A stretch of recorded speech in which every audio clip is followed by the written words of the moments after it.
The world is full of uncertainties and unexpected events. You have to learn how to deal with them. We are doing a deep dive today of one of my favorite anime movies of all time, so much so this anime takes up 2 spots on my sleeve. My name is Elizabeth Clyde. This is Systematic Geekology, and we are ready to dive in to one of Miyazaki's films. Joining me are some of my favorite hosts. Once again, I am Elizabeth Clyde, and joining me is TJ, who is apparently the best host because everyone just somehow unanimously agrees on this. How are you doing today, TJ? It's co-host. Yes. No, you are the host. It's fine. Yeah. Titles Good, thank are you. not important. I agree. And yeah, it's fine. And then also joining me is Christian Ashley. How are you, Christian? Little under the weather, but I'm okay. Let's do this. Well, yeah, you better get better because I'm excited right now. It may not like sound it in my voice because it's been a long day, but I am like jumping for joy inside.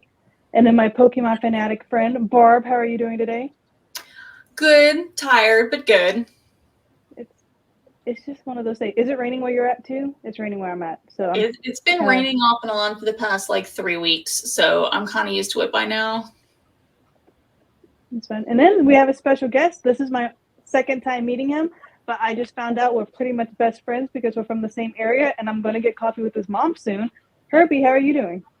I'm doing all right. A bit tired, but it's still the beginning of the week. Isn't that crazy? It's already felt like such a long week. It's kind of sad. It kind of is sad. All right, guys. Well, like I said, we are Systematic Geekology. You have a ton of co-hosts, if you ask TJ here. So we're going to have a great conversation. Make sure you rate us on whatever platform you are listening to us on, whatever it's YouTube or podcast. Now we're going in. I haven't said the name of this movie yet, but if you are watching on YouTube, you already see the banner.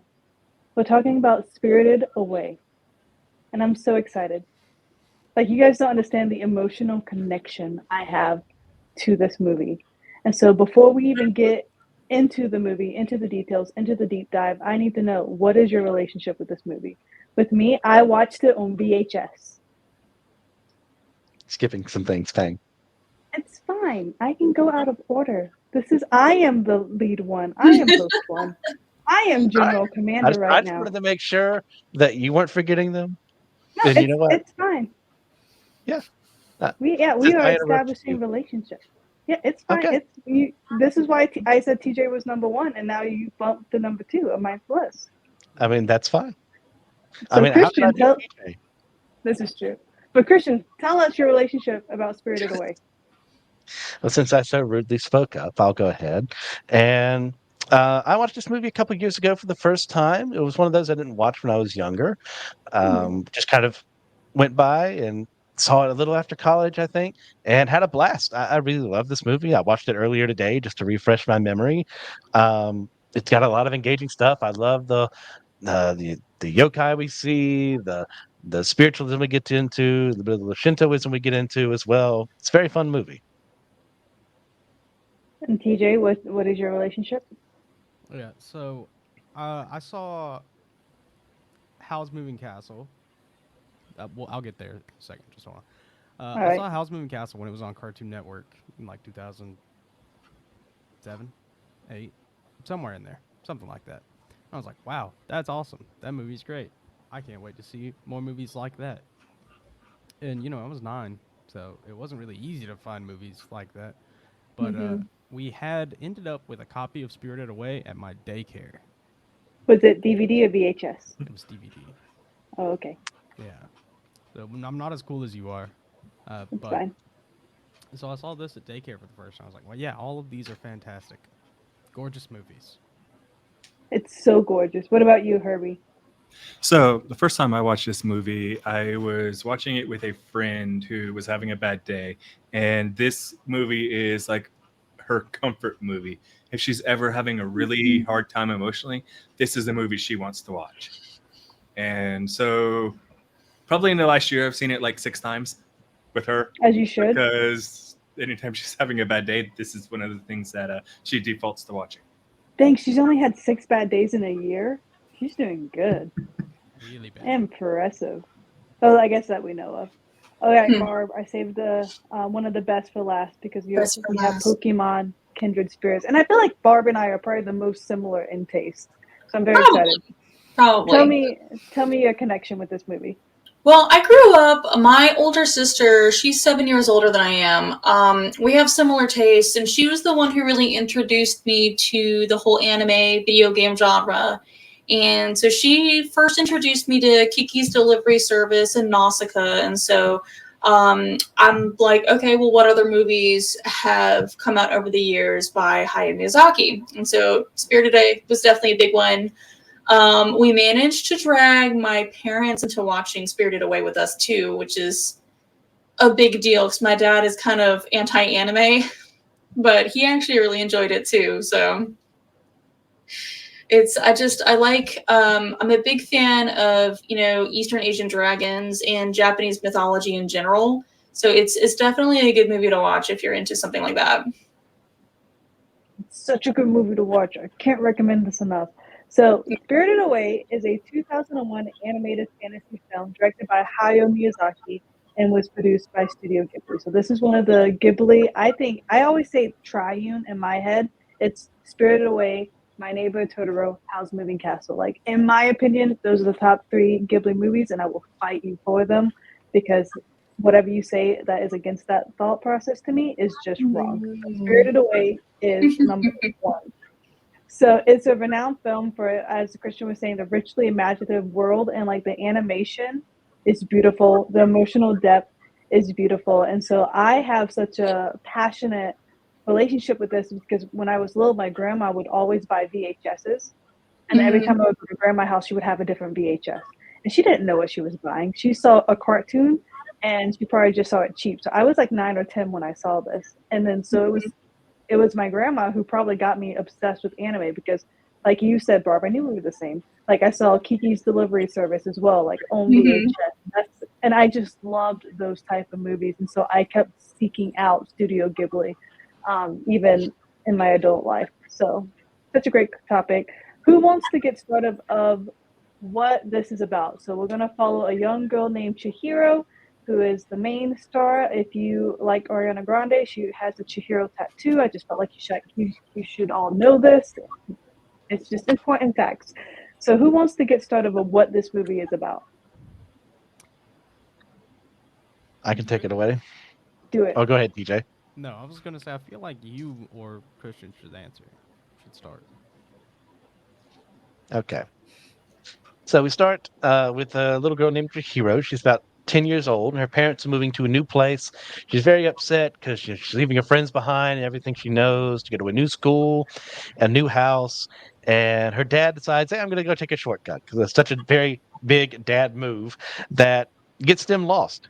And in the process, they end up going through this tunnel and finding what seems to be an abandoned amusement park where the dad smells some food, goes to eat it, and not looking for anyone around. And as a result, he and his wife are turned into pigs. Chihiro does not eat the food, but watches her parents turn into pigs, is brought into the more yokai spiritual side of things, as there's been like a moving of dimensions there. And now she's stuck on the other side, rescued by a boy named Haku, who tells her, hey, you got to like get a job if you want to stay here. Otherwise, this the leader of this group, Yubaba, will cause you to suffer misfortune.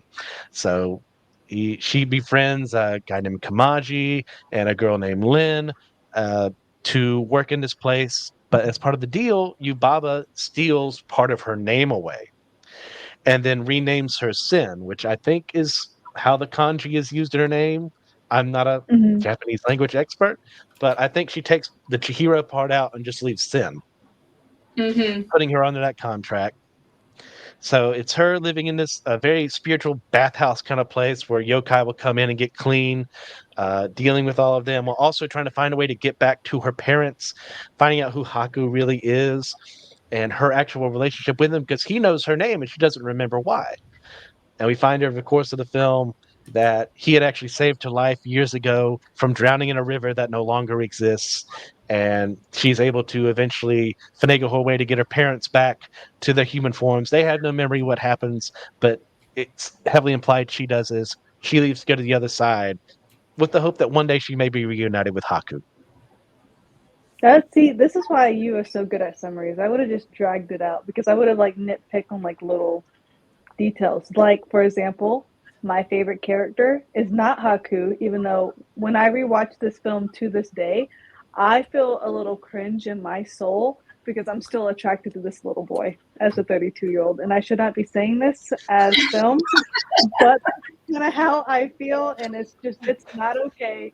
But I love him so much. He's tattooed on my arm, but he's not my favorite character. My favorite character that doesn't get enough, I guess, screen time is the radish spirit. And Yes.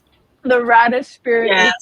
he's literally just a giant radish with a little red bath loincloth on. It's pretty much like a big old sweaty guy.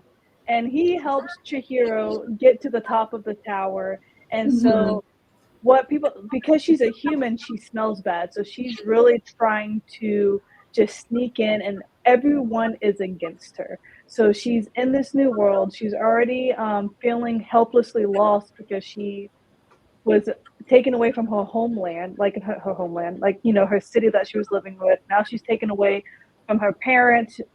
She left them turned into pigs. And so she's just confused. Everyone's against her. And I mean, she's kind of a bad booty for a 10-year-old girl. And she has to figure out who to trust. She doesn't know what's going on. So do you guys have any favorite scenes or characters in this movie? Not all at once, please. No one wants to talk over anyone. It's rude. It's I hard know. to pick just one. Spirited Away is just full of cute little guys. I think is the main issue. So it's hard to pick between cute little guy or one of the 7 characters that are actually in the movie. I mean, I loved when the big crow turned into the little fly bird type deal. That was fun. Mm-hmm. It Oh, was yeah. very cute. Yeah. Okay, I'm going to pause right here because Herbie left. Yep. So we have to restart, right? Exit and come No, back we're in. fine. He should be able to join back in a second. Hopefully, he'll be able to refresh his page and come back. So Okay. Okay. whatever It looks like happens, he's coming back. For me, it's probably Looks like he's just already in. No Sorry. Face. good, excellent choice. Classic. No Face to me is basically the face of the movie. Just because every time I see something about Spirited Away, it's they use a No Face picture.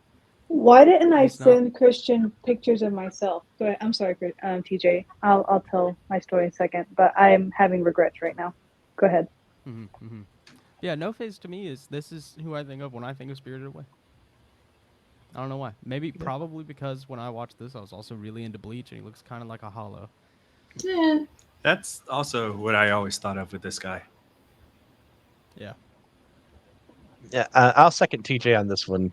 No Face is my favorite character because, I mean, really, he goes to an incredible arc in this film of just starting off as this very kind of shy entity that does, help out Chihiro a bit, and she helps him too. And as a result of that, he wants to, pay her back, because you were nice to me.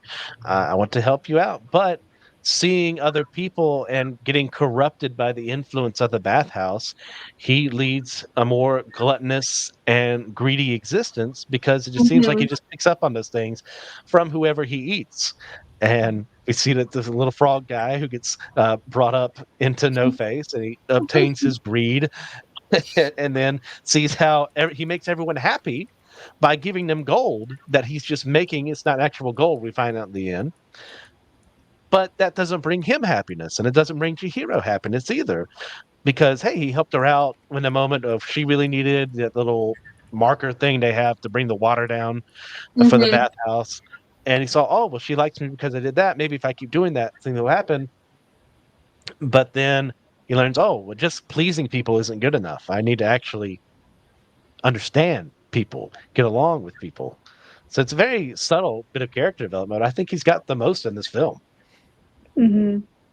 Yeah, No Face, if you're too young, I feel like I remember watching this and my roommate at the time, and she's a little sensitive. She was like, "That is scary." Like, and that was when he was eating everyone. And I actually have a No Face piggy bank where he eats coins. Like you put it on the plate, and it's fantastic. Like I love everything about this movie, and I should have sent Christian pictures, so maybe I'll post it in the comments on YouTube. But I went to the Studio Ghibli amusement park in Japan, and they got to recreate the scene that is on the screen right now, where I just sat next to No Face, and it was probably one of the most magical experiences of my whole life. It's true. I think that Hmm. picture's on your Instagram, isn't it? It might be. I can't remember. It was a whole year ago, and I hate my life not being in Japan, but it's fine. Irby, what's your favorite character? I have to say mine are probably the little cold dusk sprites that are Aw. constantly feeding the furnace for the hot water. They are cute. I love that when Susu because Watari. Sin helped them do the coal one time, and then they were like, "We get free labor," and like That's there's no bad scene in this movie. Like if I think about rewatching other movies, there's scenes where I might grab my phone and zone out, anything like that. There's no scenes I can think of where I might zone out and not enjoy. Yeah, I think one of the reasons that Ghibli movies do so well, or not really one of the reasons, but some of the proof that Ghibli movies are just made so intentionally and with such love, is that John Lasseter, who you might know of, will watch Ghibli movies when he gets stuck writing Disney movies. And they I did also not know that. they like Spirited Away so much that they are the reason it got an American adaptation. Because John Lasseter and a couple other Disney executives were like, "Yeah, we should bring this to American audiences and make $1 billion." And then that they did. And that they Now did. they say in the American version, what got lost in translation at the ending, they say that she's I can't remember what they said, but it implied in the Japanese version that she has no memories whatsoever, and they also said that in the book. But the American version, they just kind of like kept Chihiro silent, so she just kind of like went on to her life.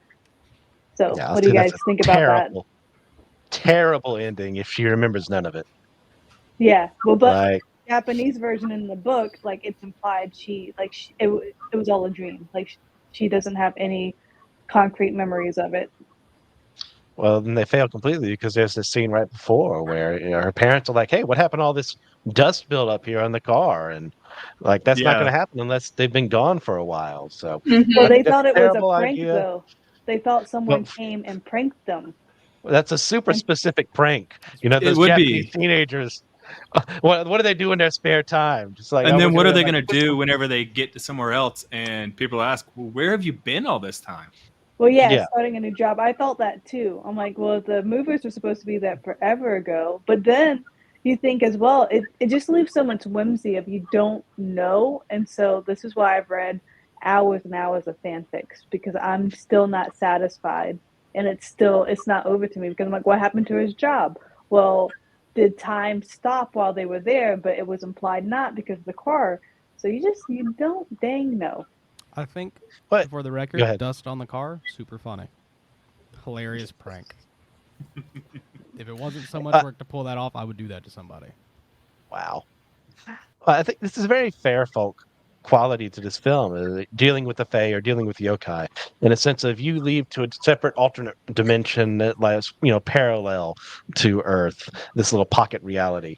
And time moves either faster or slower, depending on what's going on here. And I think at the end of the day, if you're looking at this objectively, you see time moved forward. How long, we don't really know because we kind of leave them as soon as they leave. But yeah, this the events of this film definitely happened. There's no ambiguity here. Joshua, I know right now you're curling your evil mustache, wishing it was, but no.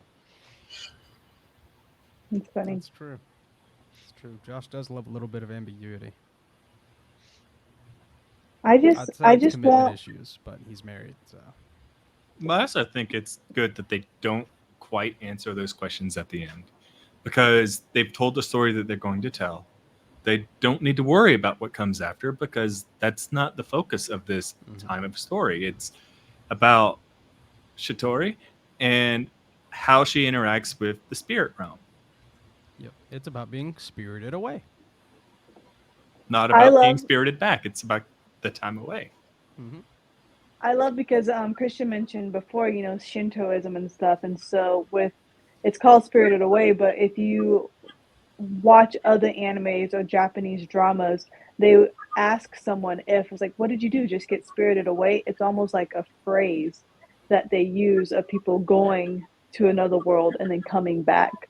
Mhm. And so this is a very common practice in this religion where they would think that this is all possible, but they didn't even the parents or Chihiro at the end, they didn't even like have any recollection of like, could this have happened? Did I get spiritual away? They didn't really reference the religion at all, if I'm not mistaken.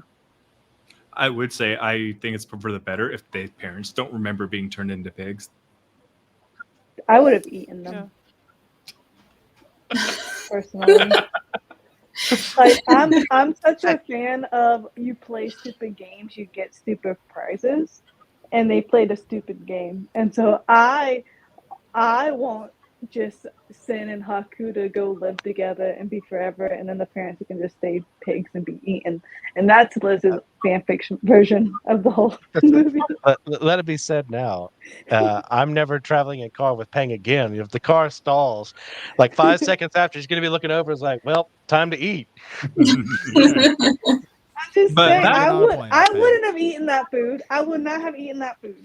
No. Back to that scene though, I don't believe it's that. definitely not a natural sense of hunger they have there. It's definitely something driving them to that hunger because they eat like enough food to feed an army for a week in a very short period of time. Mhm. There is no way that was just simply Mhm. put them being hungry and eating food. Yeah. I feel like once they got started, then it was like that's when the insatious greed took over. Because even Haku said whenever Sen started Chihiro started to disappear, he gave her a little bit of food, and he's like, "Don't worry, this won't turn you into a pig." So you kind of think too, what made Chihiro different than the parents? Because she did eat a little food, but she didn't get a That's sensation just different appetite, pig. Different food. just It's different also a food. different source for the food. She was Yeah. told she could eat the food rather than Yeah, maybe taking what they wasn't had hers. permission. Mhm. That's a huge part. Go ahead, Barbara. Well, I was gonna say, in regards to the movie, that food was meant specifically as an offering to the spirits. So it wasn't for any regular person to eat. So by her parents eating the food, they're taking something meant as an offering, and so then they were cursed as a punishment. So it's like, Mm. I agree with Pang, you do stupid things, play stupid games, get stupid prizes. That was their reward. Yep. Barbara also on team eat the parents. I'm just saying. All I'm saying No, I is- wouldn't necessarily. Hey, I love bacon as much as like any other person, but I wouldn't quite eat my parents. I'd maybe keep them as a pet. all I'm trying to point out is it's kind of clear that the witch, what's her name, Ubaba, had some kind of saying in what was going on there. There was Mhm. some kind of evil afoot at the start, and Shichori, for whatever reason, was unaffected by it. Yeah. They I Yeah. don't know, so much of the movie is just based on like traditional Japanese yokai and the things Mhm. that they do and can do. And it's a good introduction to a lot of them. Yu-Gi-Oh beat me there for a few of them because a lot of the early Yu-Gi-Oh monsters were just yokai. But if it's a topic you Mhm. want to get into and you don't want to watch Yokai Watch, which is completely fair because Yokai Watch is bad, Why is it bad? Mm. it's not good. That's why it's bad. It's a discount I didn't. Pokemon. Yeah. Oh, I see. I Yeah. see. The games are kind of fun though. But Spirited Away is a great introduction to all those things. Mhm. And this concept of eating food in another realm is something that it happens in mythologies all over the world. Once again, your classic fair folk story is, you get taken to another realm and they say, "Oh, we have this dinner in front of you, and if you eat the food, then now you have to live in that realm forever." This kind of takes aspects of that here as well. It's like just because it's presented to you, it's a test. Like many things in this film, everyone's tested. Chihiro was tested here. She was able to pass, and later on in the film, she's able to be tested once more and recognize, oh, these aren't actually my mother and father and a group of pigs. That's because she's keeping a level head versus just giving in to her desires to want to have her parents back or to want to eat. She's Mhm. able to get that sense of patience, of thinking things through critically versus just meeting a desire. Yeah, no, I probably would have worked my way up in the bathhouse and just like started like try to become part owner or something. That's just kind of like how I Pang, roll. Like Pang would have that's just I'm assassinated like Yubaba in her sleep like the second like night that's she was there. why I Yeah. said no. So on that Maybe topic why. of working in that bathhouse, it's very clear that everybody who was working there was going to be there forever. They were never going to be able to save up enough to leave. Yeah, it kind of made me think of almost like Davy Jones's Locker, like almost like the type of work, you know, how they had to commit to so many years and stuff because no one was happy working there. And they had to make some kind of deal. So they had to sell, I mean, they ended up giving their names at some point. But to me, I'm like, you're giving up a part of your soul because in the Japanese culture, your name is so important. That's more than your identity. That's like who you are. And so by Yubaba taking her name, like she pretty much went into a lifelong contract with her. Oh, yeah, that's pretty much every culture in the world has something like that. Of the your name has power, has meaning. I mean, even in scripture, I mean, you can see was it Samson's father asking the angel for his name? That way, he could have some means of controlling him, and like it is mystic tradition. That's why the angel doesn't give his name. Uh, we have TJ and I are about to do the Dresden Files in about a month, and there's the Archangel Uriel is in there, and Harry gives him the nickname of Yuri or something like that. And Uriel gets angry because the L part of his name means of God. So names having power is something incredibly important to multiple cultures. It makes perfect sense because what do you want people to know you by? Your Isn't name. that crazy? I don't think Americans really care about their names, right? I mean, Elizabeth means oath of God, but that's technically Hebrew origin, and I only care about that because I love Jesus and the Bible. Like, if I was a random Joe, like I wouldn't even know what Elizabeth stood for. Yeah. It's That's wild definitely to something think that about. fell off a lot because when last names came into significance, everyone's like, "Well, you live in Blackwell, so your name's Blackwell." Well, and that's how it was in the Philippines too. People they just had tribes, so it wasn't until the Spanish conquered the Philippines that like my family name even came into existence. So they didn't care. Yeah. Now it's just kind of Crazy. most people think it's just kind of fun to look up what your name means. Well, it's like the trend to do with your baby names, like this is Judah. He's gonna do this. Yeah. They do. I will say mine is fun though, which my real name is Thomas. Really boring, but it means twin. I'm a Gemini. My little sister is also a Gemini, and until I hit puberty, everyone just thought we were twins. All right. It's a lot of I, twin stuff going on in there. I never really got into astrology. I know I'm an Aries. That's all I got. Gemini just means twins. Oh, okay. I That's the just heard the connection. Aries are bullheaded. Well, because they're like the ram and stuff. It's fine. So But okay, back on back track. Made up. back on track to the movie. Not only did they have to give up their name, but they were given a different name in Mhm. place of the name they used to have, which is Mhm. another way of controlling people. Yes. Yeah. And it's alluded to multiple times that the bathhouse is evil. Like that is a bad place to work. That was the reason why No Face was becoming so like agitated and aggressive. Because once he left the bathhouse, he was kind of doing better. So, do you think it was just Yubaba that made the bathhouse completely evil since she was the figurehead of it? Well, I he was think the also bathhouse did consuming whatever. other spirits in the bathhouse, I and he do was like that. also consuming their characteristics. So, as he was consuming more greedy spirits that were working there, he was becoming more greedy, becoming more aggressive. Makes sense. Mhm. Yeah. I feel like the bathhouse was its own yokai, Hmm. Mm. just in a The bigger bit more question abstract is, way. Yubaba, that old granny, had a freaking baby. Where was the dad? She was living I don't that think we single want to mom know. life. It's the bathhouse. I want to know. To have a baby that big, I don't think I want to know. They're The also bathhouse has in the to be. spirit realm, so that implies she's also a spirit, and how that works with spirits is a different question entirely. This is true. I mean, we need a whole other episode to figure out how spirits reproduce. Or how does the little girl fall in love with the river spirit? Well, Oh, that's yeah, easy. well, because he's Because hot. this little But- girl also fell in love with the river spirit. This 32-year-old little girl is still in But I love with was that little 9 boy. at the time. I've been in love with him for 23 years. What a shame. Unrequited. Oh, but that's the fun thing about, I mean, yokai and Shintoism in general is, I mean, there are established rules, but you can just make stuff up and they become part of the canon. I mean, that's really kind of how the mythology works. Is if a yokai doesn't exist, you can make one up to explain something, because that's how yokai came into existence in Shintoism and different practices of Japan. It was like, this crazy thing's happening. Well, obviously a yokai is behind it, therefore we'll name it, the Yuan or what, a Mizuchi or what have you. Therefore, now I've explained what that thing is, and people would just go, "Oh, okay, yeah, that's fine."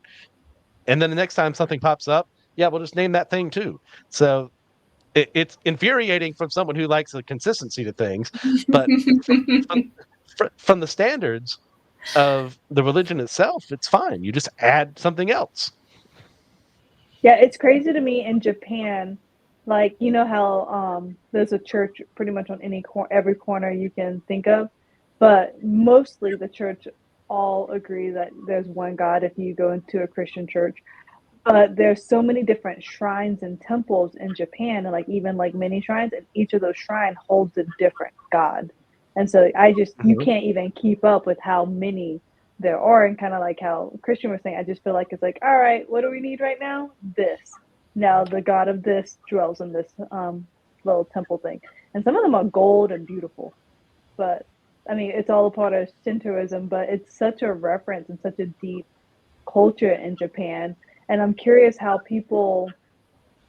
other countries like Japan has that deep sense of culture, even in Shintoism, whereas in America, that was founded on Christianity, like we don't have that deep roots anymore. So I wonder what makes us different than other countries who still have their like homegrown beliefs. A little off topic, but good thoughts. Yeah, I wasn't prepared for the question. It just came to me. I don't Huh. know. It's I don't know. It's so. I really want to know what the cultural relevance is in Japan. Like, I want to know who's playing into it and who's really believing in the yokai. I feel like it's more tradition and the reverence of the tradition in Japan. Yeah, I think you'd find very few people who actually legitimately believe they exist. It's more like the fun of it, or it's like, here's this kooky thing that keeps happening. Well, obviously that's because our umbrella has been here for 100 years and it got possessed, and therefore it is now a yokai. It's like, it's just how it goes. Yeah, that's lost on us. America needs that. You think? I do. We got other stuff to worry about, Yeah. Well, like the Olympics. That's like what Chainsaw Man is. You know, we see what American yokai are like in Chainsaw Man. Yeah, you're right. Yeah, The gun devil. I mean, you can always ask how many people really believe in Bigfoot. What do you I'm mean? just kidding. It's not me. it's in that He's there are real. American folk beliefs as well. Yeah. Uh, you got your boo hags and stuff like that, and of course across the pond you have things like will o' the wisps, the fair folk, stuff like that. So there's stuff here in America that come from other traditions or come from the areas we live in, but it's not nearly as prevalent as Mhm. somewhere like China or Japan or Korea. Hmm. Yeah, it's not as fun So because I everyone feel thinks like the Mothman Museum is a tourist trap. What if I just want the Mothman to bless me, keep the moths away from my house? I have been at that statue. I have been at Point Pleasant. really, that's really a statue? Yeah, there's a statue there, Where? right Point in Point Pleasant. Pleasant. Right, Oh, interesting. only All right, 3 hours away. Herbie, we can go tomorrow. back to the I'm movie. Back good. to the movie. Let's not. Does anyone have any other what's it called thoughts or favorite scenes, or just what more do you want us to know about your relationship to this movie? Because I can talk all day about it.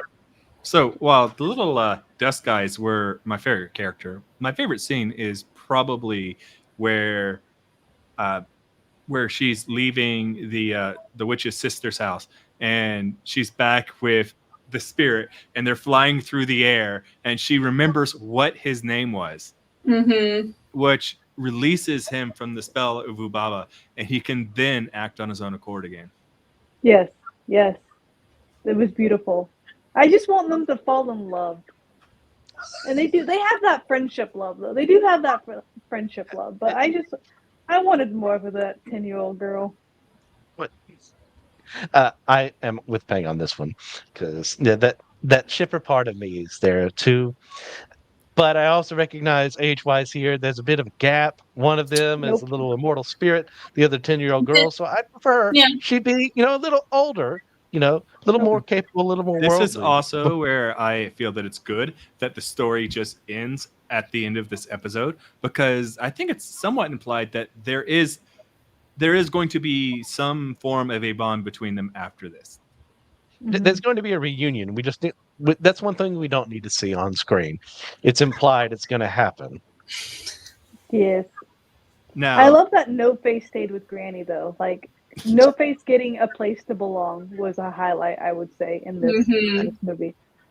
And the man's got such depths. I mean, who knew he was a good sewer until Yeah. you gave the man a job?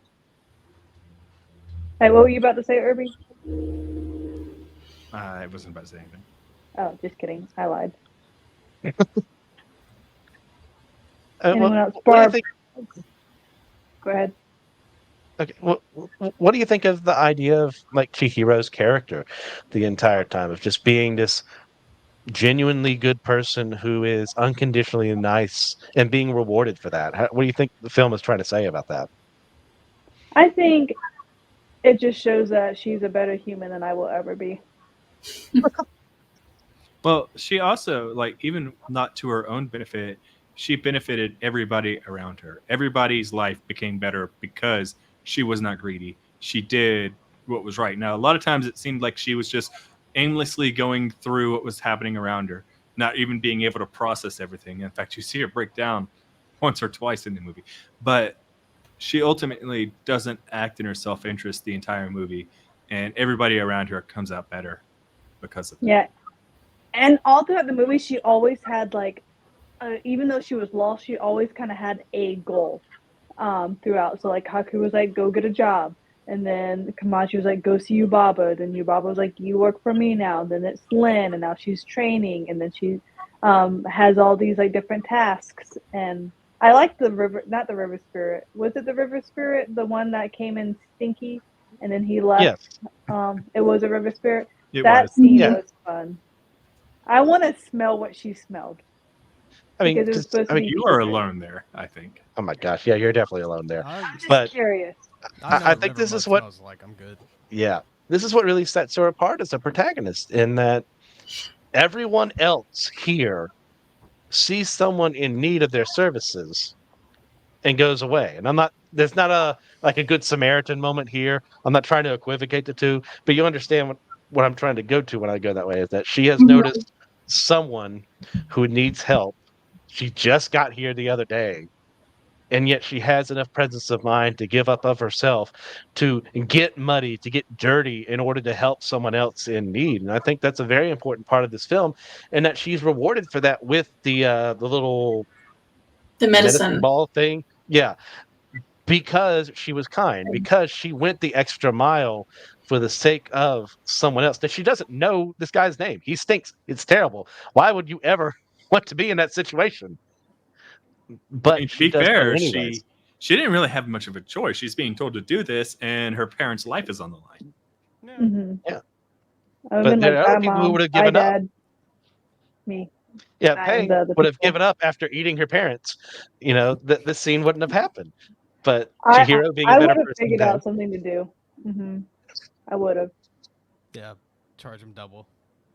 I'm like, she told him not to do it. Dummies. well, I think this film also has something to say about parents listening to their children. and how they don't.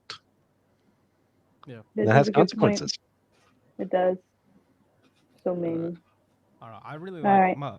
a big part of the movie is helping others, and if everyone helps others, that's all you have to worry about. You won't have to help yourself. This Someone is else will be true. helping you. That's a good point. All right. Any other final thoughts, Barb? I don't know.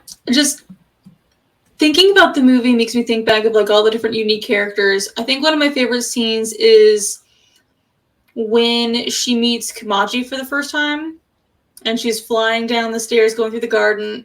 You're right, she's very goal oriented, but then it's like I admire how she takes everything kind of in stride and she doesn't freak out per se about meeting like this giant 8-legged man. And then all the little spirits were cute. Which I also like the fact that they fed on candy treats instead of actual food. That was my favorite. But then you go and you meet Len and then the others, and then I feel like most of them were based on toad spirits and slug spirits and stuff like that. But it's just keeping a calm head in the midst of like a huge time of stress. It's impressive for a 10-year-old. What spirit do you think Len was? I don't think it was ever. I don't know. Watching She the is a movie, weasel spirit, according to the wiki. Oh, thank you, Okay. Wiki, for letting us know. yeah. Appreciate you, Wiki. I Awesome. Well, wanted wrap, to know that too, so Go I ahead. looked it up earlier. Yeah, Sorry. thank you. Now, as we wrap up, I remembered, even though it was in my outline and I was looking at my outline when Christian gave me the look, I did skip quite a lot. So we are going to take care of that now. I want to go ahead and we're going to do our wrap up, and we're going to do our bonus question after we give out. We're going to do our geeking out, and we're going to make our geeking out recently also our recommendations. So we're just going to combine those. But before we move on, I just want to thank our Patreon supporter, Daniel Sigmund. Thank you for supporting the show. And you also can support the show because when you do that, you get access to fun, different merch. You get access to a bonus question. And our bonus question is going to be, how do we think the story would have played out if Chihiro was able to hold her breath all the way throughout the bridge? So at the very beginning of the episode, Haku was sneaking her into the bathhouse, and she would have been golden if she could have held her breath long enough over the bridge. And so that would have changed the whole story's dynamic. We're going to talk about that in just a little bit at the end for our Patreon listeners. So once again, don't forget to please rate us, review us wherever you are listening to us. We thank you for all of your support and recommendations / geeking out. Guys, tell me real quick what y'all been doing. I haven't gotten a start yet because I got my acceptance email right after we started recording this. But Shroud, noted Counter-Strike player, is releasing his own FPS game. It's called Spectre Divide. It's super cool. The beta started 30 minutes ago, or 45 minutes ago. So that's what I've been geeking out on. It's super cool. If you're into games, you should check it out. Like, if you're into tactical shooters, it's really unique, and I can't wait to start. All right, Christian, go. I finished the Shadow of the Erdtree DLC for Elden Ring earlier today. Had a ton of fun with it. Got very angry along the way as well, but it's kind of just dealing with the FromSoft game. Recommendation-wise, if you want to get on a yokai kick again and have a lot of fun in for the most part, low-stakes series, check out Natsume's Book of Friends. It's just about a guy who inherits a book from his grandmother about how she just has names from yokai, and because of that, she can control them. But now they're in his hands now. It's a lot of good fun. All right, Barb, you're next. Go. As always, I'm always geeking out on different aspects of the Lord of the Rings. So I've been playing through Return to Moria, which is like the dwarves going back into the mines of Moria. And I don't know how far the way through it I am. I had to play at night when the kids are sleeping. So it's like maybe a 10th of the way through. But it's really interesting. Like, my favorite part is not decorating things, but it's actually doing the physical digging, because then your character starts singing. And you can brew your own beer, which is really fun. But recommendation would be, it's not out yet. I'm not sure. I can't remember when they said it was coming out, but definitely check out the new anime War of the Rohirrim. It's supposed to be female led. It's also supposed to be produced by the lady who played Eowyn from the movies. So it's going to be really, really cool. Nice. All right, Herbie, what have you been keeping geeking out on? So my last few weeks have been pretty busy tying up classes, so I haven't had a whole lot of time to be geeking out on anything. So that's about the sum of it for me. That's okay. You've been geeking out on school. That's okay. Yeah. Someone has He's to not do it. failing I'm your glad it's classes. not me. Good job. Proud of you, Herbie. Me, I actually watched an anime that was not romance. Everyone go, What? because I know it's very rare. I It's can't very believe Pam rare. became a liar.